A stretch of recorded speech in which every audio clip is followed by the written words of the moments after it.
So let's talk about the optimal way to engage in activities or to consume things that evoke dopamine. How are we supposed to engage with these dopamine evoking activities in ways that are healthy and beneficial for us? How do we achieve these peaks, which are so central to our well-being and experience of life, without dropping our baseline?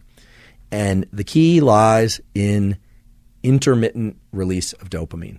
The real key is to not expect or chase high levels of dopamine release every time we engage in these activities.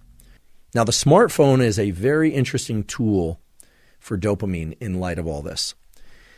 It's extremely common nowadays to see people texting and doing selfies and communicating in various ways, listening to podcasts, listening to music, doing all sorts of things while they engage in other activities, or going to dinner and texting other people, or making plans, sharing information. That's all wonderful. It gives depth and richness and color to life.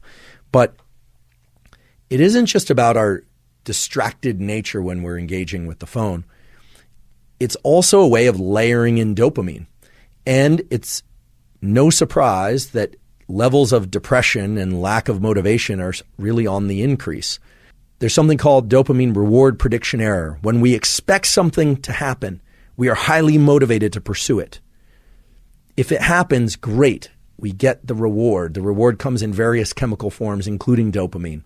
And we are more likely to engage in that behavior again. This is the basis of casino gambling. This is how they keep you going back again and again and again, even though on average, the house really does win. Everything that we've talked about until now sets up an explanation or an interpretation of why interacting with digital technology can potentially lead to disruptions or lowering in baseline levels of dopamine. There's an intermittent schedule by which dopamine sometimes arrives, sometimes a little bit, sometimes a lot, sometimes a medium amount. Okay? That intermittent reinforcement schedule is actually the best schedule to export to other activities. How do you do that?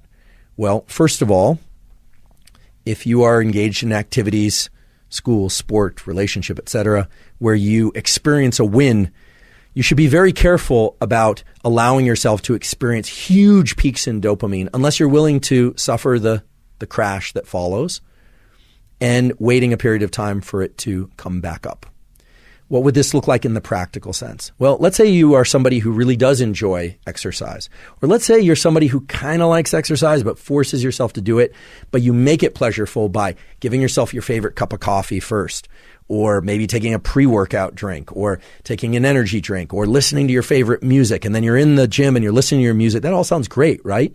Well, it is great, except that by layering together all these things to try and achieve that dopamine release, and by getting a big peak in dopamine, you're actually increasing the number of conditions required to achieve pleasure from that activity again. I can use a personal example for this. I happen to really enjoy working out. I've always really enjoyed it.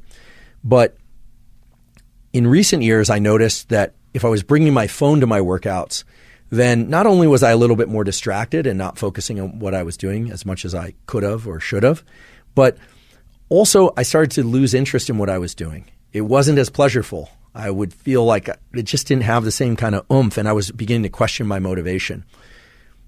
As I started learning more about this relationship between the peaks and the baselines in dopamine, what I realized was that some time ago I probably experienced a incredible increase in the amount of dopamine during one of my workouts because I enjoy working out and I enjoy listening to music. I also enjoy listening to podcasts. I also enjoy communicating with people. Those are all wonderful pursuits, but I had layered in too many of them too many times, and then it essentially wasn't working for me anymore. Much in the same way a drug wouldn't work for somebody who takes it repeatedly because their baseline of dopamine is dropping. So at least for this calendar year, I've made a rule for myself, which is I don't allow my phone into my workouts at all. No music, at least not from the phone. It can be in the room. I might listen to a podcast in the room, but I don't listen to anything or engage in anything on my phone. No texting whatsoever. And most of the time, I just don't even bring it with me for that period of time. It's only a short period of time. I'm not training that often.